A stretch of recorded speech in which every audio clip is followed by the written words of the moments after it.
Good morning, students. In the last lecture, we had studied our first lesson. We started our first lesson, that is crop production and management. In this, we have studied different topics which are agricultural practices. In that, kharif crops, rabi crops, that are types of crops, then basic practices of crop productions, preparation of soil, agricultural implements. In this, three implements we had studied, that is plough, hoe and cultivator. Then we had studied the next topic, that is sowing, selection of seeds, the traditional tools which are seed drill. Then the next topic we had studied is adding manure and fertilizer. We had also studied the difference between the fertilizer and manure and the advantages of manure. Now we are going to study our next topic, that is the irrigation. Anyone knows what is irrigation is? Irrigation means the methods which we are using to supply water to the plants. Here all living beings need water to live. Water is important for proper growth and development. How the water is taken up by the plants? It is absorbed by the plant's roots. Along with water, the minerals and fertilizers are also absorbed, and plants contain nearly 90% of water. Water is essential because germination of seeds does not take place under dry condition. Nutrients dissolved in water are transported to each part of the plant. Water also protects the crop from both frost and hot air currents and to maintain the moisture of the soil for healthy crop growth. Fields have to be watered regularly. Now, what is irrigation? The definition is given over here, that is the supply of water to crops at regular intervals is called irrigation. The time and frequency of irrigation varies from crop to crop. What it means? The different crops need different amount of water and in different time interval. In summer, frequency of watering is higher. Why is it so? Because it is so hot during the summer. Could it be due to the increased rate of evaporation of water from the soil and the leaves? Yes.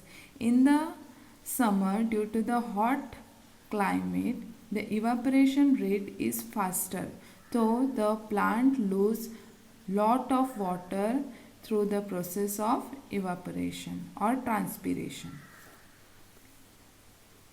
Now the next is sources of irrigation. Sources means the things from where we are getting the water. The sources of water for irrigation are wells, tube wells, ponds, lakes, rivers, dams and canals. Now here the next topic given is the traditional methods of irrigation.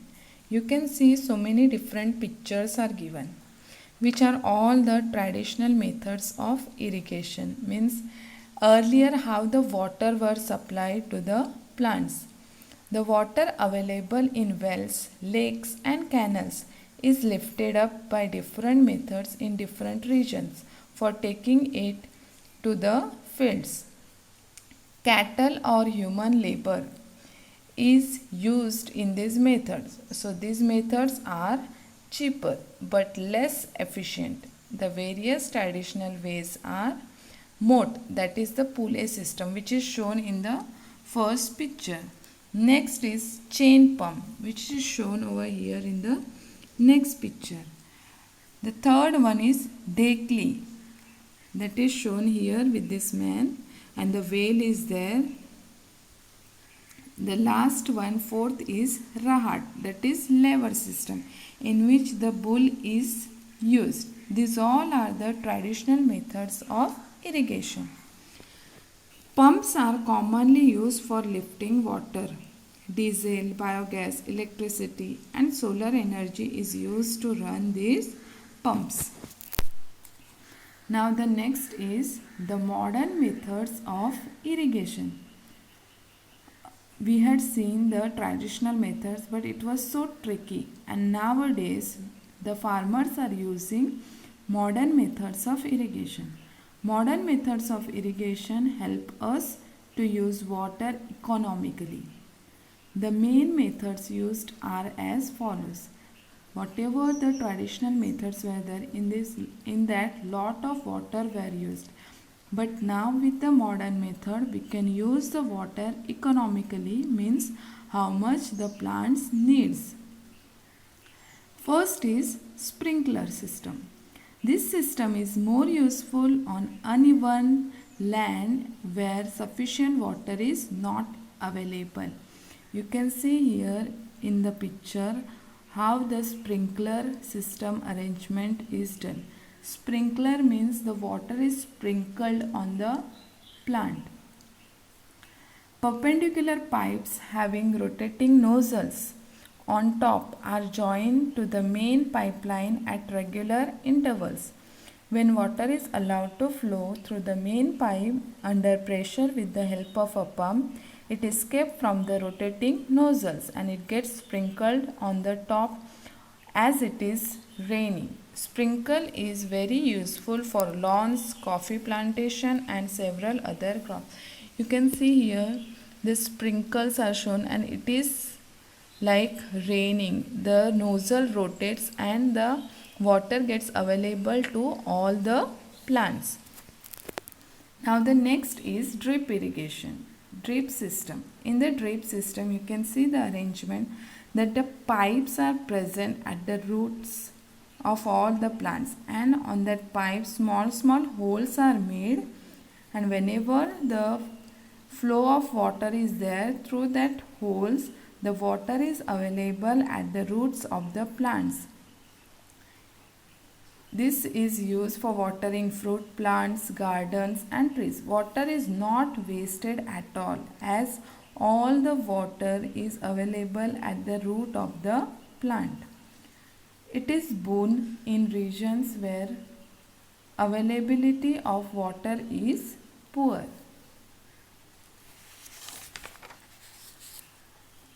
Now the next topic is protection from weeds. How can we protect our plants or crops from the weeds? Weeds means the unwanted plants. Buzu and Paheli went to a nearby wheat field and saw that there are some other plants in the field growing along with the wheat plants.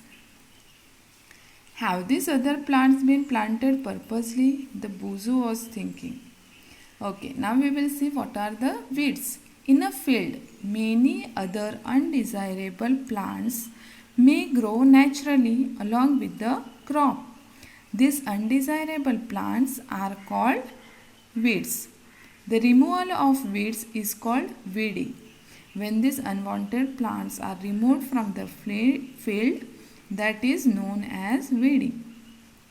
It is necessary since weeds compete with the crop plants for water, nutrients, space and light, and thus they affect the growth of the crop. That's why it is necessary to remove the weeds. Some weeds interfere even in harvesting and may be poisonous for animals and human beings. Sometimes whatever the weeds grow with the crops are poisonous for animals and human beings. Farmers adopt many ways to remove weeds and control their growth. Tilling before sowing of crops help in the uprooting and killing of weeds, which may be dry up and get mixed with the soil. The manure removal includes physical removal of weeds by uprooting or cutting them close to the ground from time to time, and this is done with the use of khurpi. A seed drill is also used to uproot the weeds. Weeds are also controlled by using certain chemicals called weedicides. Weedicides are like chemicals which are spread on the weeds, like 2,4-D. These are spread in the fields to kill the weeds. They do not damage the crops. The weedicides are diluted with water to the extent required and spread in the field with the sprayer.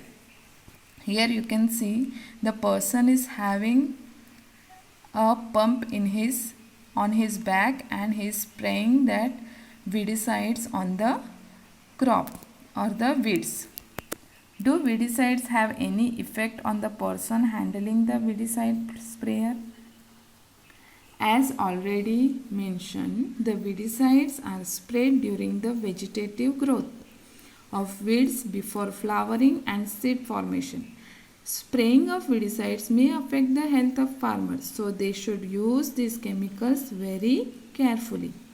They should cover their nose and mouth with a piece of cloth during spraying of these chemicals.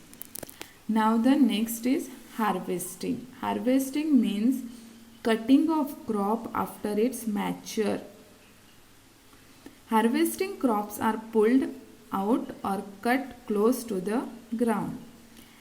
It usually takes 3 to 4 months for a cereal crop to mature.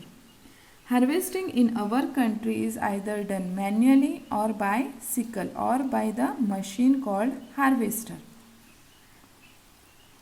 In the harvested crop, the grain seeds needs to be separated from the chaff. This process is called threshing. After harvesting the crop, threshing is done. And this is carried out with the help of a machine called combine. Why the name combine is there? Because it does the work of the harvesting also and the threshing also. You can see the picture of that machine, the combine.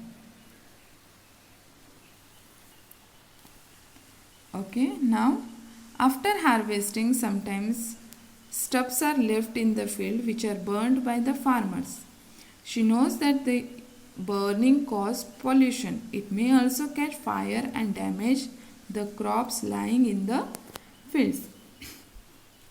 Now after threshing, the grains and chaff are separated by winnowing. We have already studied winnowing means in which two particles are there. One is heavy and one is light weighted. So the light weighted things are separated by using the winnowing method.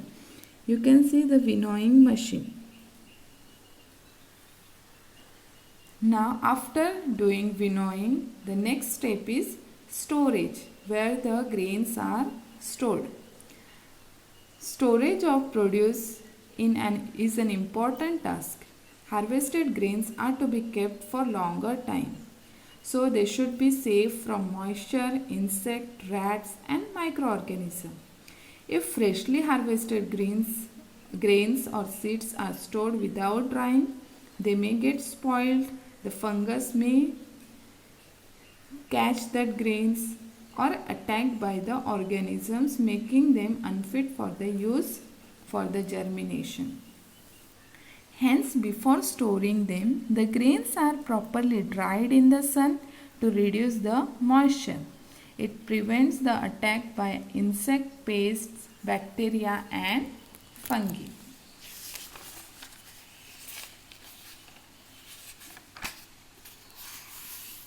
Okay, now here you can see the sillons for the storage of the grains. You can see how big the containers are. Or sometimes the storage of grains in gunny bags in granaries are also possible. Farmers store grains in the jute bag or metallic bins.